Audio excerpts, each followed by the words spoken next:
अस्सलाम वालेकुम क्लास। हम लोग सेल्स टेरिटरी प्लान पढ़ रहे थे और उसके अंदर हमने 3 स्टेप्स कवर कर लिए थे. This one is the fourth step which we going to start today. That is develop strategies to accomplish your goals. ठीक है. तो अब क्या होता है कि जो मार्केटर या जो ऑर्गेनाइजेशन इस चीज़ पे इम्प्लीमेंटेशन करवा रही होती है और सेल्स टेरिटरी प्लान के ऊपर जिसका फोकस होता है वो डेवलप कराती है ऐसी स्ट्रेटजीज कि आप गोल्स या आपका मिशन जो है वो तो ऑलरेडी बन चुका होता है. एक ऑर्गेनाइजेशन रोल मिशन होता है.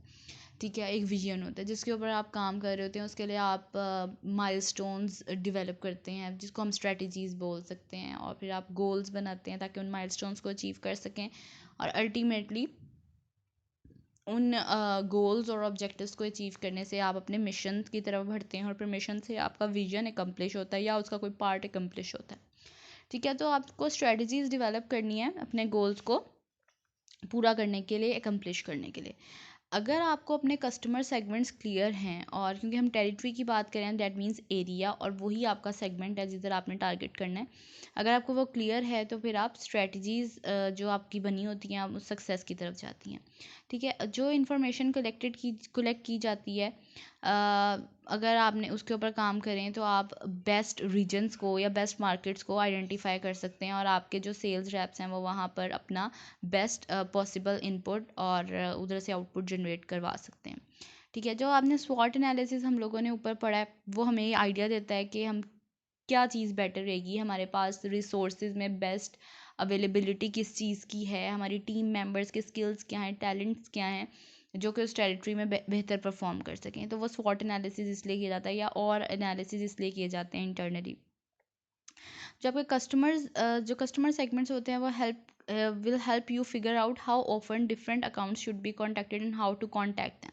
अब क्योंकि कस्टमर सेगमेंट्स हैं और हो सकता है कि वो आपके पुराने कस्टमर्स हों, या अगर न्यू कस्टमर्स हैं तो उनको टारगेट करने के लिए और स्ट्रेटजीज़ होंगी. अगर आपके पुराने कस्टमर्स हैं क्योंकि उनके बारे में आपको नो हाउ होगी, आपको पता होगा कि ये हमारे अकाउंट्स हैं.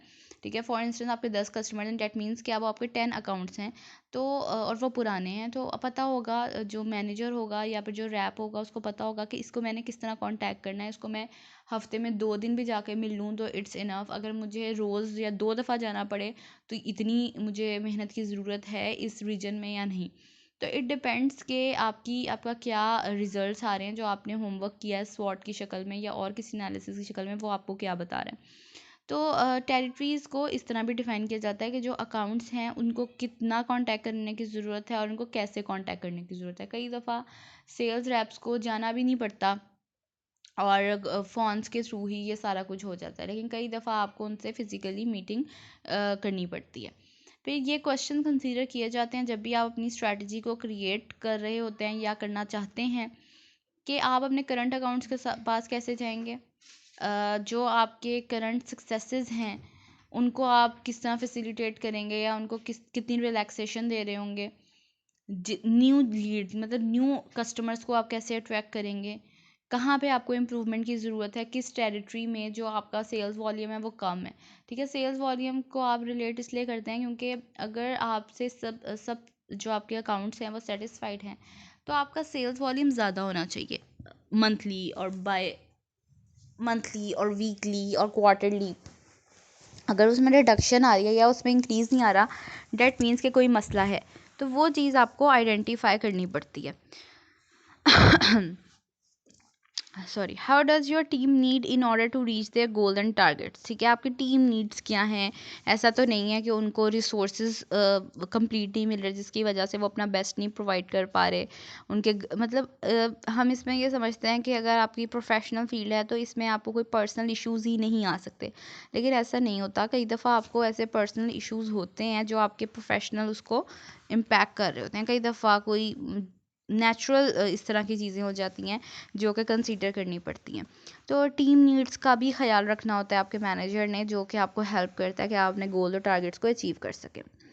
फिर इन एडिशन वो कह रहे हैं कि स्ट्रेटजी को ही डेवलप करने के लिए आपको कुछ अपने रिसोर्सेज को भी कंसीडर करना है. What resources do your sales reps need in order to manage their accounts. किस तरह के रिसोर्सेज चाहिए सेल्स रैप्स को ताकि वो अपने अकाउंट्स को सेटिस्फाई कर सकें। With sales reps have the skills और कनेक्शंस यू नीड।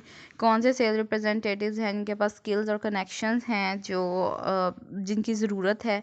मतलब अब ऐसा नहीं है कि 10 लोगों की टीम है तो 10 लोग ही बेस्ट हों, तो फिर उसमें ये बेहतर है जिन 2-4 जिनके स्किल्स बेस्ट हैं आप कोशिश करेंगे न्यू लीड्स को या न्यू प्रोस्पेक्ट्स को टारगेट करने के लिए आप उनको भेजते हैं, और जो पुराने हैं वो अपना इजी गोइंग जो आपके साथ कस्टमर्स हैं उनके साथ डील करते रहें। ठीक है। Are there any external resources you can use to help. मतलब हो सकता है कई दफ़ा आपको ट्रेनिंग की ज़रूरत पड़ती है ताकि आप बेस्ट परफॉर्म कर सकें, तो वो आपके एक्सटर्नल रिसोर्सेज में आ जाता है।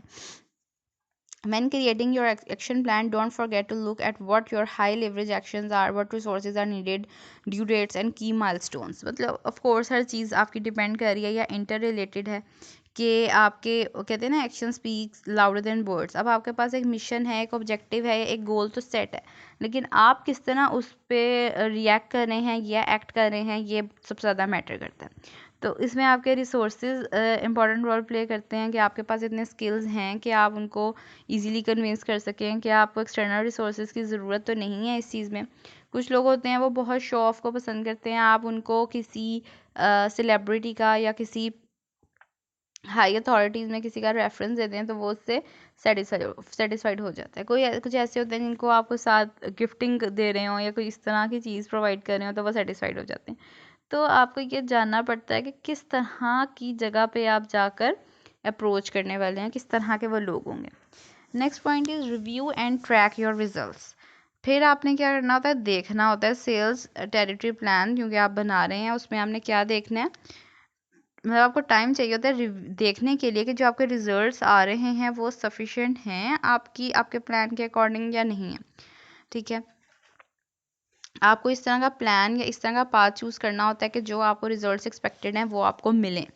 ठीक है। इस चीज़ के उनके things to look for as you track your sales territory plan result. Has sales increase or decrease in specific region or market. जिसके लिए आपने टेरिटरी प्लान डेवलप किया था कि वहाँ पे इंक्रीज़ हो रहा है डिक्रीज़ हो रहा है, कोई डिस्पैरिटीज़ तो नहीं जनरेट हो रही between sales and in different territories. कहीं ऐसा तो नहीं है कि यहाँ पर तो आपने इतना फोकस कर लिया जो आपकी दूसरी टेरिटरीज हैं वहाँ पे इम्पैक्ट आ रहा है। ठीक है। What are the cost associated with each territory. और आपने हर टेरिटरी को कितनी कॉस्ट एसोसिएट की दी है, कॉस्ट बेनिफिट एनालिसिस हो रहा होता है इसमें। ठीक है।